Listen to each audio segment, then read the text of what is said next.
Thanks for joining us. I'm Nick from Tourism Australia. Really excited to have Paul Nahown from Facebook with us today to talk about how operators and the industry can get the most out of Facebook and all the things that you can do to help drive your business through the platform.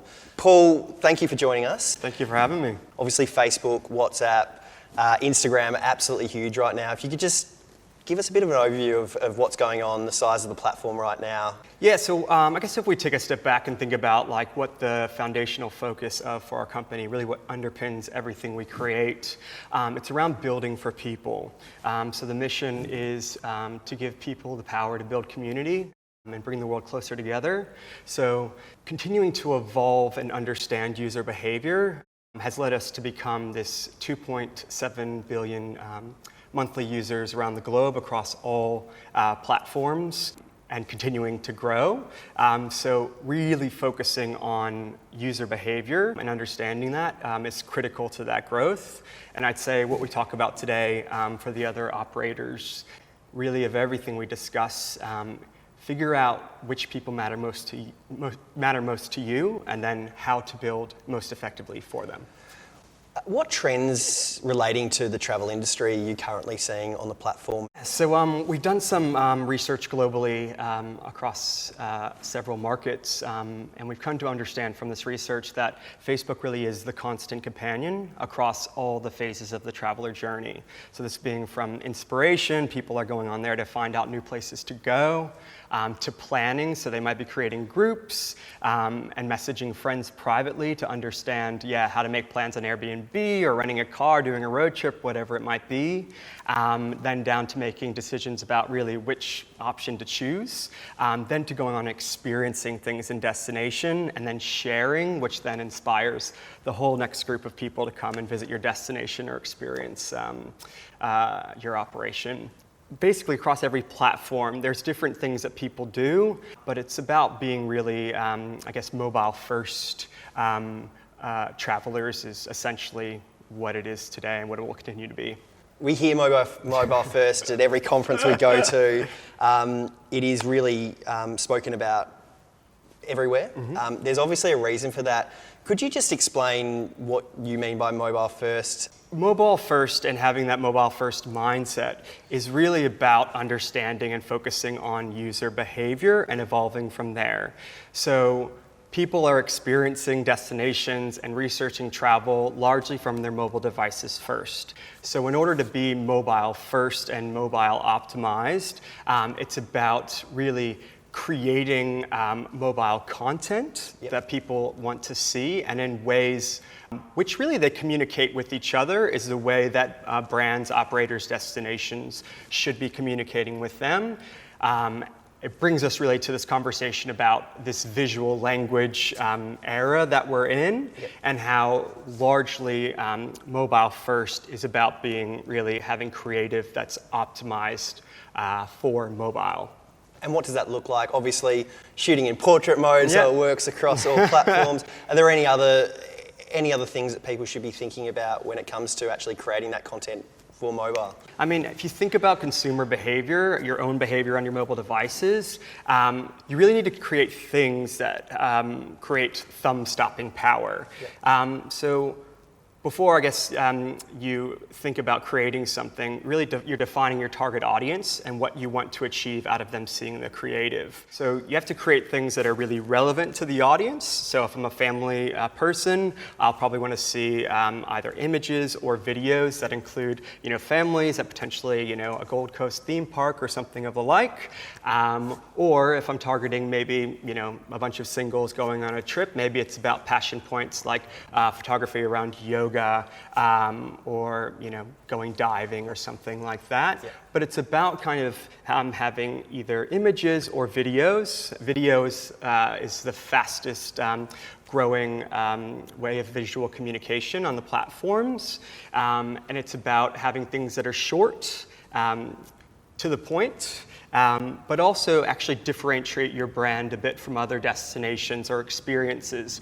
Because what a lot of travel businesses face is a bit of what we call travel porn, where it's a beautiful destination, a beautiful experience, but where the hell is that? And is that any different from the same experience, 10 minutes drive down the road? Yep. So it's really about kind of in that short period of time, in a video or an image, showcasing your location and what really differentiates your brand from another, which really still boils down to understanding the user behaviors and who is most important to you. Would you say it's really important to be quite single-minded in terms of what they're trying to achieve when they are developing content, when they are, advertising on the platform, starting with what the business strategy is, and then going in there and creating content to help deliver that? Or should they be thinking about doing everything? Yeah, no, I mean, obviously if everybody had unlimited time, unlimited resources, and unlimited budget, sure, go as you like. Yep. But it's really important to kind of ruthlessly prioritize what is the most important thing for you to drive the best business outcomes for your business. Yep. And usually that's defined by, a specific audience that you want to reach and also the action you want them to perform. And this brings us down to the principles of thinking about, at a first step, defining your target audiences. Yep. And target audiences do two things really well. One, probably the most important thing they do is that they minimize waste. So you're going to minimize a lot of your precious investment resources by targeting. The next thing that it does, which helps appearance in newsfeed and the most competitive place in the auction to show up, is it creates relevance. And relevance is so critical in order for really to get the most exposure and ultimately maybe earned virality to the messages you're putting out there. Yeah, great. Stepping away from travel specifically for a moment, there's been a huge amount of change on the platform in the past 2 years. There's always been a lot of change, but I feel like in the past year or two, it is accelerated. IGTV, Instagram stories, a focus on Facebook groups at the moment. Can you talk a little bit about what's going on there? And you could probably speak for an hour about that specifically, but what are some of the things that people should be thinking about? Yeah, totally. So one of the biggest things that's happened as a change in the platform is, over the past year, is this change towards meaningful social interactions, MSI as we call it. So it's not about really, it's about surfacing really relevant, engaging content rather than people being in a really passive state. Thumbing through the feed and them not getting much out of it and maybe feeling a little bit less inspired with their own life. We needed to make a change around that, which has been this change towards elevating and surfacing more content that is really meaningful, Yep. super relevant, authentic, truthful, and really, I guess, educational as well too, and getting information out. So I think that's kind of the biggest change we've seen across the Facebook platform. The other massive growth that we've seen, and this ties back to the visual language, is in relation to stories. Yep. So stories are ephemeral content, lasts for 24 hours essentially. The stories format is the fastest growing medium of all time. If you think about it, just started 3-ish years ago. And already on our platforms, over 1 billion stories are shared every day across the platforms. And if I was going to focus around one thing and I had all the basics covered, it'd really be about nailing stories, experiences, and because they have the ability to really inspire other people to visit the destinations and businesses that you guys own.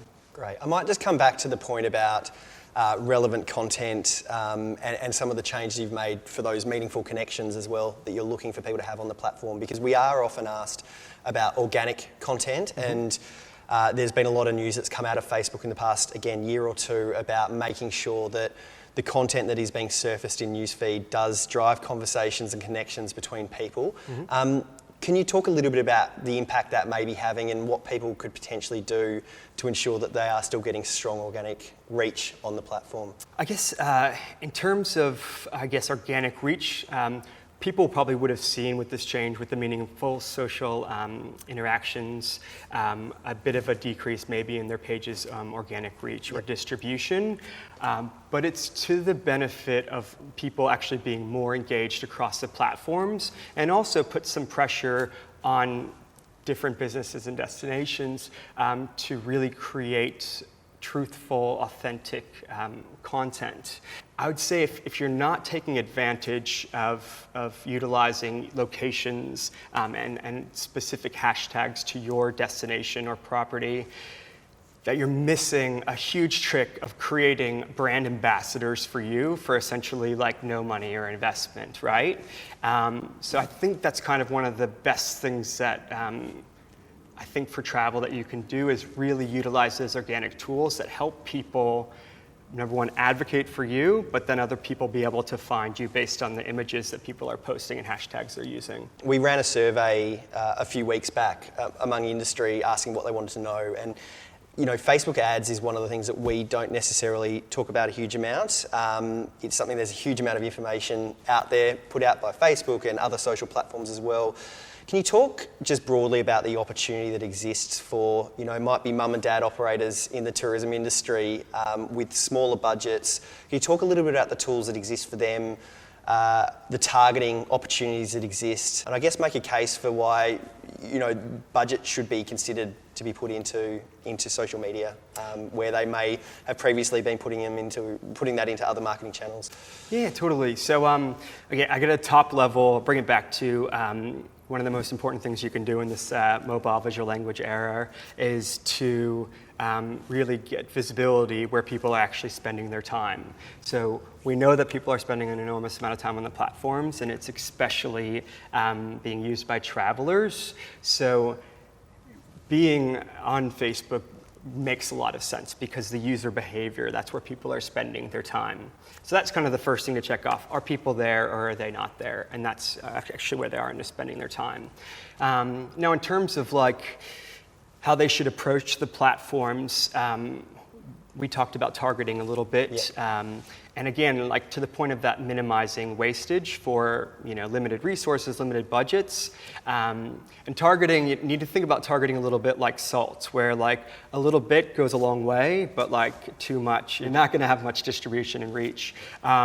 So listen, like I think some really great things at a more broad level to incorporate in targeting is around basic demographics of like, audience ages, or interests, are they interested in travel or yoga or whatever it might be. But then down to like, actually there's targeting for people not from Australia that are actually traveling in Australia.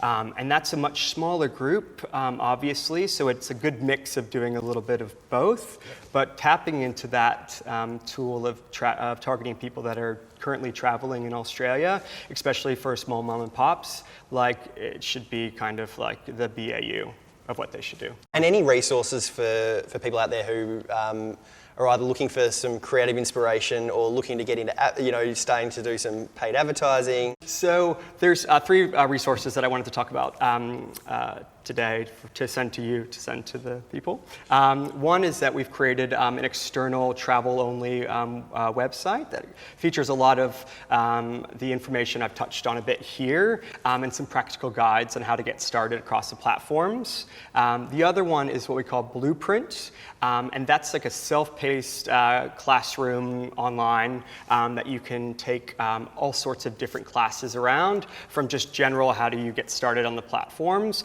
to really travel-specific classes as well, and that's free, so take advantage of it. And the last one is called Mobile Studio, and basically it gives you recommendations on how to build creative, mobile-optimized creative, maybe out of assets you currently have, or out of just using your phone if you don't have like a big production budget to do that. Basically, all three of these things are free resources for people to tap into. Paul, thank you so much for joining us. I'm sure everyone will have got a lot out of what you've been talking about today.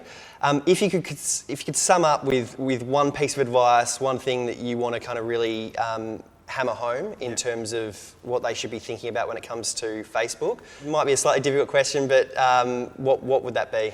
Yeah, and I don't think it's exclusive to Facebook either, but really design for people first. Figure out who matters the most to you and what would matter most to your business, and design for them. And this is largely going to be designing for mobile and designing with visual language in mind. Great, thank you again. If anyone does have any questions following this, please do reach out to the Tourism Australia team, but do check out those resources that Paul talked about as well. I think you'll get a lot out of those. Thank you very much. Thank you.